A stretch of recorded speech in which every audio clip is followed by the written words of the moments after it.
and it doesn't feel like it right now. It feels like you're in the darkness and everything is breaking away, like the seed. But something more beautiful than you could ever have imagined is going to come out, because you're going to know yourself on a level that you never thought possible. You're going to have so much confidence, so much self-awareness.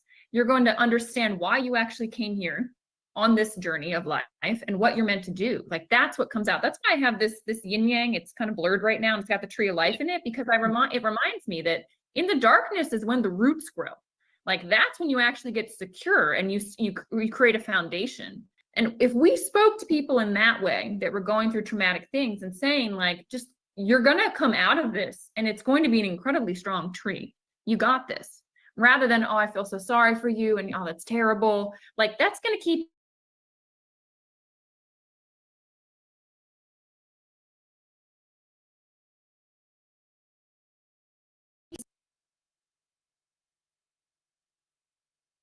well, then more people are going to be able to break through the cycle of PTSD, and they're going to get to PTG, post-traumatic growth. You know, I said this a lot during the 22-hour podcast, that I think that we did a good job by creating the scientific explanation of what our veterans were going through after a war type scenario. It was no longer shell shock. It was no longer this. We gave it that label, PTSD. We gave it science. We gave it a name. But then that's it. That's what we did. We started trying to find the way to fight PTSD instead of looking at the person themselves. You can't tell people that they're identical, that they're going through the same thing, because they're not. And I think a lot of what you were saying, if you treat people the same way and you expect the people to get the same result, you're going to be disappointed. We're all different. We're all needing something.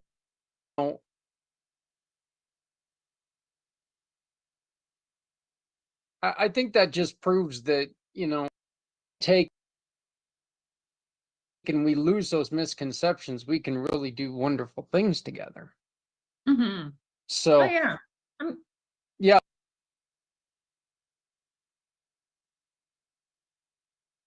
By the way, the yin yang thing in the back, I was going to mention that when we were done recording, because I love that thing. That is beautiful.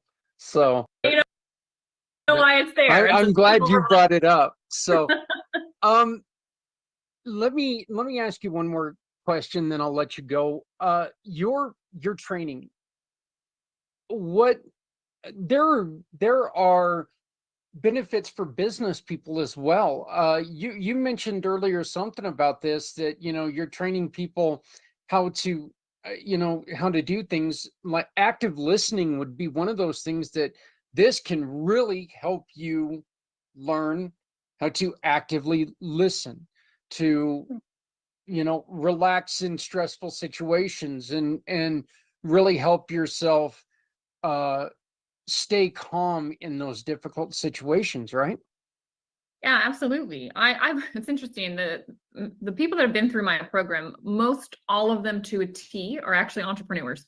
A couple have corporate jobs and are successful there, but most are kind of like making their own way in the world.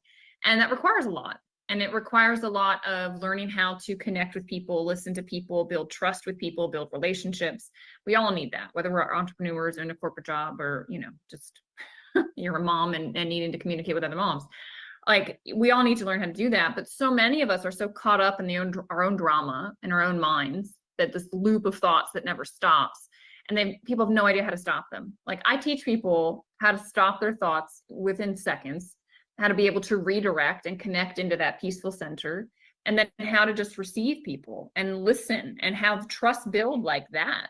I mean, it's one of the things that I teach in the program, because it's the kind of world I want to live in. I want to live in a world where people are present, that they're connected, they're self-aware, and they also can, receive another, and not immediately snap into some judgment, or, oh, you have this viewpoint, so therefore we're going to fight. Like, no, like, receive them, understand, why do they have that viewpoint? Ask questions, be curious, rather than going at somebody. And active listening is a good way to put it. Like, it's exactly that. And not only, because to me, there's so much personal development in this world. And look at us, like, we're not in a good state. And so it's like, well, there's got to be something more. And to me, it's like, you can say things at the level of the mind and create a lot of knowledge. But to me, it's about direct kinesthetic experience where we can actually shift, you know, actually take you there, actually get you to the place where your thoughts are quiet, actually get you right into your subconscious where your blocks are sitting, so we can pull out those blocks at the root and let them out. Like, that's what it's about. And to me, that's where it goes from personal development to spiritual development, where we're actually able to actually go beyond the mind to where all this stuff is really laying, and actually work and operate in that space, give the kinesthetic experiences, give the tools, the techniques, so that people can do this on their own. You know, I don't need to be in somebody's life forever. It's like, I just want to put you on the path and help you get there, right? Because this is all about self-empowerment. It's about learning how to master your inner world. And as soon as somebody shows you the way, then you're on your own, you know, and you can handle it. So yeah, I can support with that, support with anxiety, stress, trauma. I mean, all the things. There's a lot there. Learning how to navigate change, learning where you have control and where you don't. All of those things are incredibly important, but mastering your inner world is really where it starts. I would like to add that, you know, you got to respect another person's differences as well. You know, I mean, you don't have to agree with them, but you can respect somebody and say, hey, look, I respect that you're different than me. Thank God you're different than me. So, you know, we need our differences. Danielle, how do people get a hold of you? Oh, there's so many ways, but you showed my website. So I would say if you go to brainbodyself.com, you'll see my phone number at the top. You can text me. If you're not in the United States, you can message me on WhatsApp. You can email me. And yeah, those are the best ways to get me. Or if you like social media, I'm on pretty much all the platforms. So all the links are also on my website to them. Well, I want to tell you, learning about your program, hearing your story, I do feel a kinship with you. I think it's fantastic, the work that you've done, you're doing, and you're going to continue to do. One last one for you, I guess. What is the end goal? Where do you want to take this? I really just want to remind people of the light that's inside of them. You know, I really just want to, like, I want to live in a world of a bunch of bright lights. Like, that's what I see so many people. And I think sitting on the sidelines of life for so many years, it was like watching people on almost like this loop, this track they weren't happy with, but their mind kept telling them to be there, and like the thought patterns that were happening. And it was like, I just want to break people out of that cycle and help them realize, like, wow, you have so much more. Like, you have so much more that exists beyond your own mind that you can tap into. It's like, you know, you think about the quantum field, the universe, God, infinite source, like whatever your word is for it, like it's available to everybody, you know, and it's so much better than, you know, living just associated with your own ego and your own mind. And you know, my intention is to light as many other candles as I can. I love it. I greatly appreciate you joining me, and your story is beautiful. Your mission is beautiful, and I think your story is true and true to you and true to the people that you're sharing it with, and I appreciate it all very much. So thank you for joining me. Yeah, thank you for having me on, Zach. All right.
I get excited when I get to talk to people like Danielle, because it is kind of neat.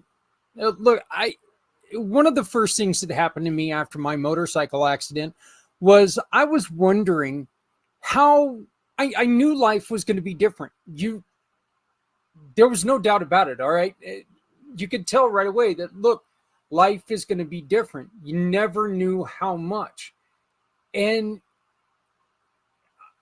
she said right there towards the end, she had spent enough time sidelined, her life sidelined. And I can't say that really ever happened. I immediately wanted to get up and I wanted to help other bikers and I wanted to do all these other things. I mean, my wheels were turning immediately. The rest of my body was sitting still, but it is what it is. But when I talk to people like Danielle and I get to talk to people who have gone through, that kind of trauma, it's neat because, and that's what I keep telling people, we went through something that's very similar. We both had very, very different outcomes. We both have different treatments. And just because it's similar, I'm never going to tell her, hey, you know what? I know exactly what you were feeling like. I do recognize some of the stuff she was saying. The lights. You guys can see here, I mean, if you look in the back, I've got a blue and a purple light, and I've got an orange light right next to me. And I do that because direct white sunlight or white light on me all day long kills my head. I've had a pretty bad headache all day today. I've been dealing with it for a couple weeks now. But yeah, the lights, the sounds, all this other stuff. I'm deaf in my right ear. And if I go and I get to a place where it's too loud, if I don't have something in my right ear, I was going to plug my left ear because, I'm smart. But if I don't put something in my left ear or my right ear, the deaf ear, if I don't put something in it to block the sound going in there, I get terrible, terrible earaches. Just because that nerve is shot, so there's no regulating the sound that goes into it.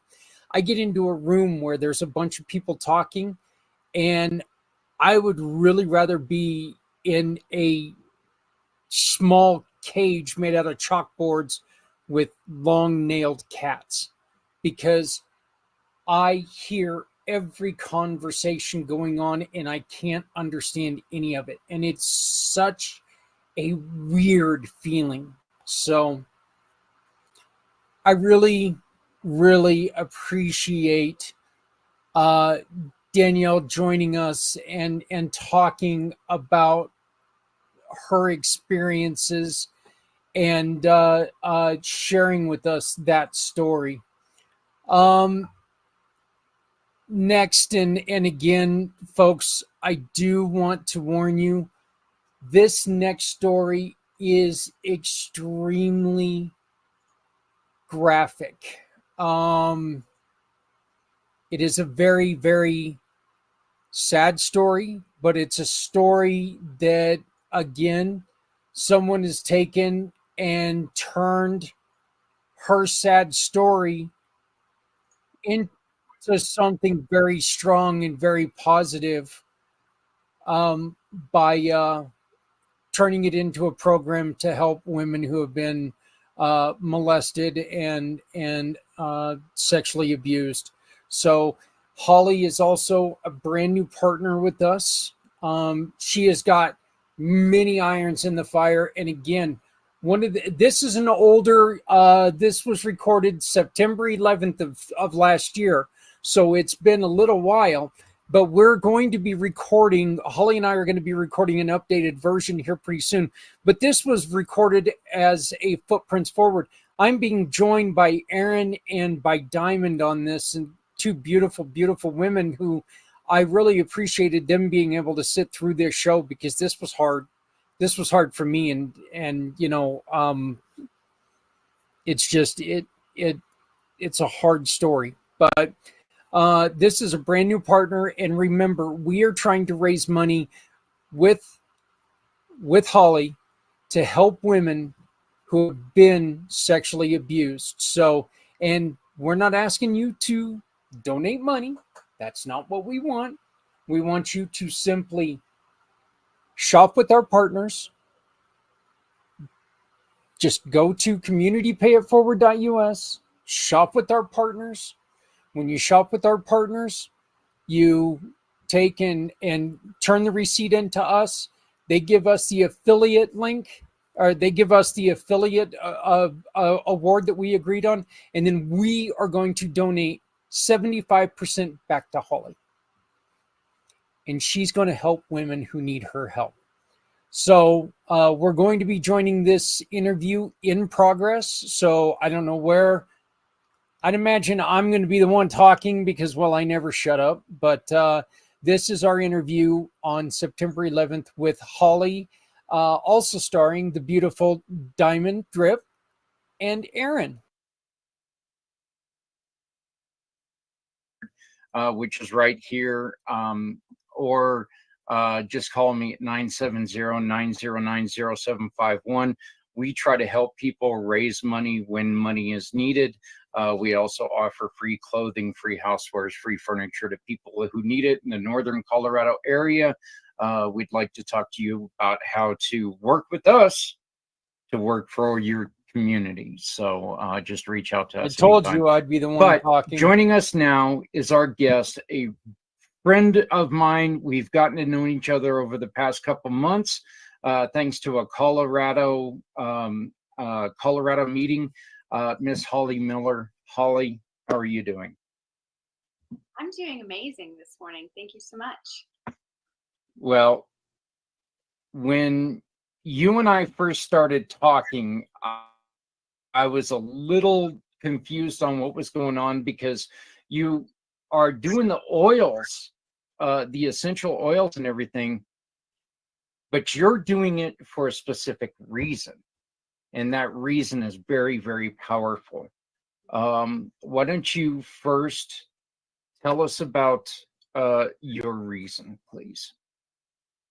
Well, if you don't mind, I'd like to first say, hi, Diamond. You got a beautiful smile, and I resonate with that big time. And Aaron, I do want to go to Kenya, but I also, I feel the empathy for losing a sibling. My brother passed away 18 years ago, so I know what I went through.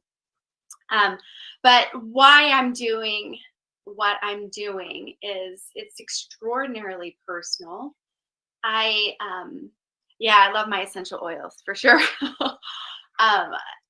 The emotional side of essential oils is where a lot of people don't understand.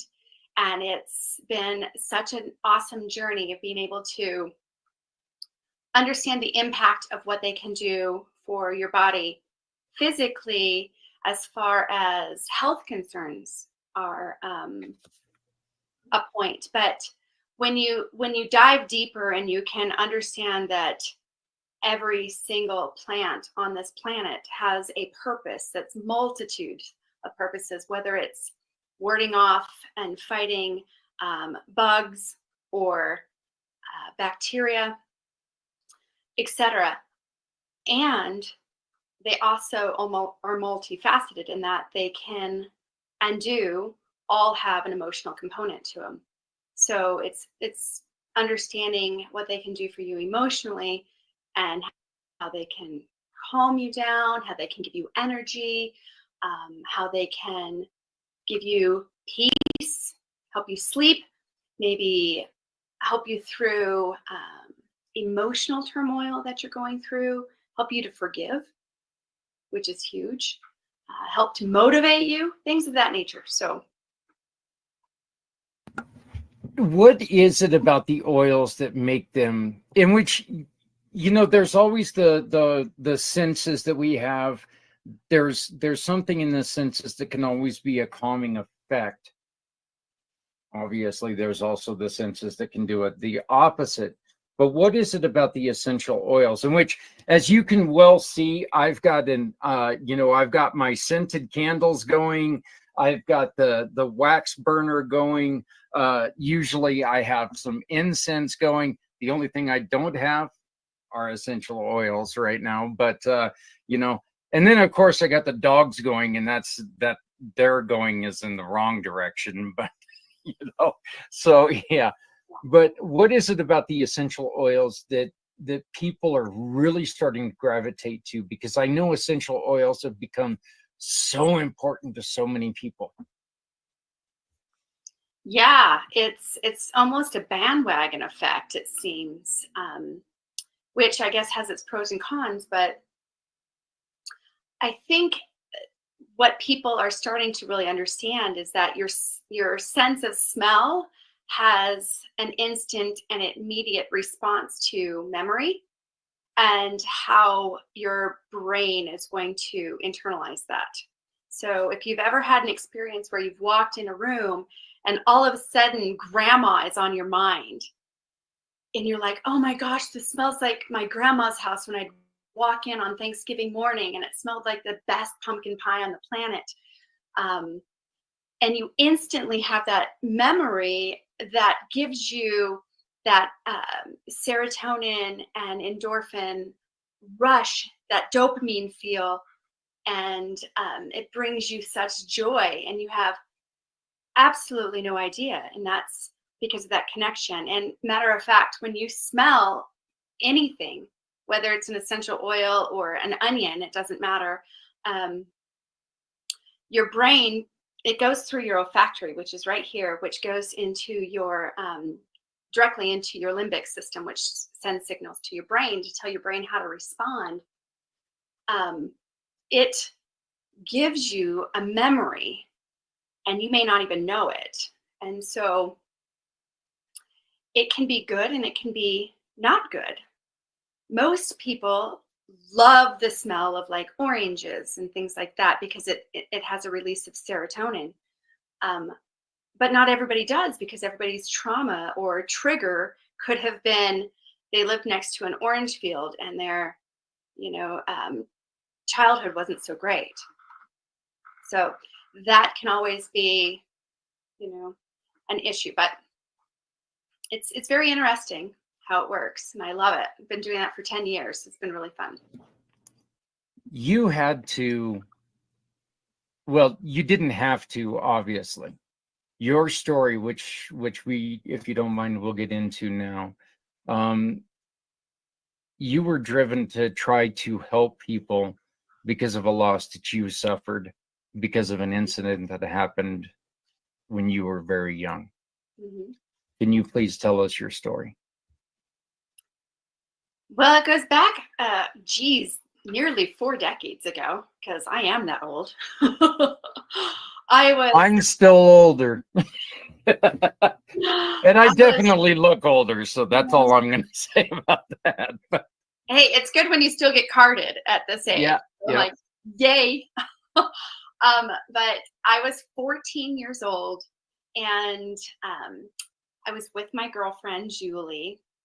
I was staying the night at Julie's house, and Julie and I decided that we were going to go to a party. We were going to go to a drinking party, and we started to walk to this drinking party, which in Colorado, when you go to these parties, they're not like, at the neighbor's house. They're outside, they're far away from town, they're usually outside of city limits, things of that nature. And so we decided we were going to hitchhike to the party. And we walked quite a bit, and then we started to hitchhike. And we had a gentleman pull over, and he picked us up, and I instantly knew I knew who he was. I was like, oh, hey, I know you, but I can't remember your name. And he gave me a name, which instantly sent some like weird red flag signals to me, because it didn't sound right. I'm like, oh, that's weird. That doesn't sound like the name I was thinking in my head. And we drove up, and the party was there, and he passed the party and kept driving up the mountain. And I'm like, yo, you need to pull over. What's going on? Like, hey, we want to go to the party. And he kept saying, well, I'm going to turn around up here. It's an easier place to turn around, blah, blah, blah.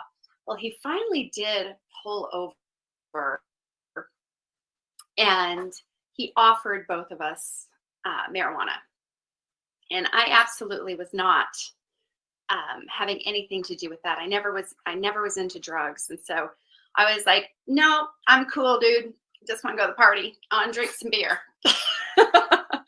And he smoked a joint, and then he did take us down and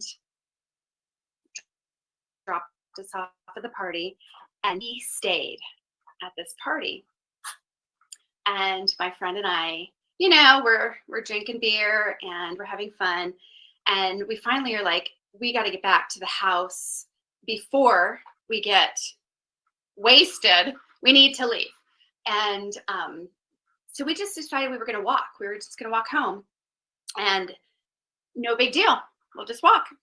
And so we start walking down the hill. And the next thing you know, he's in his truck and he's following after us.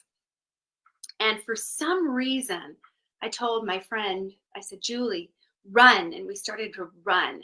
I don't know why, but I was afraid. It had that internal fear. And I don't know if it was Julie or if it was me. I don't remember. But one of us fell into a puddle and we got drenched. And I don't remember which one of us it was. And that's when he pulled over and stopped and was like, girls, come on, I'm going to give you a ride. And it almost felt as if I really didn't have much of a choice, because we're in Colorado, and even though it was the summertime, in the evening in Colorado, it's cold. No matter what time of year it is, it's cold. And so it was probably 40 or 50 degrees outside. It was cold. And now one of us is wet. And so we got in the truck and started to head down the mountain. And it was just a few minutes later when he pulls over to the side of the road, says he needs to go to the bathroom, gets out of the truck and goes behind the truck. This is when he retrieved a knife and zip ties. And then he came around to the side of the truck. I was sitting in the middle. It was just a one seat kind of bench seat truck.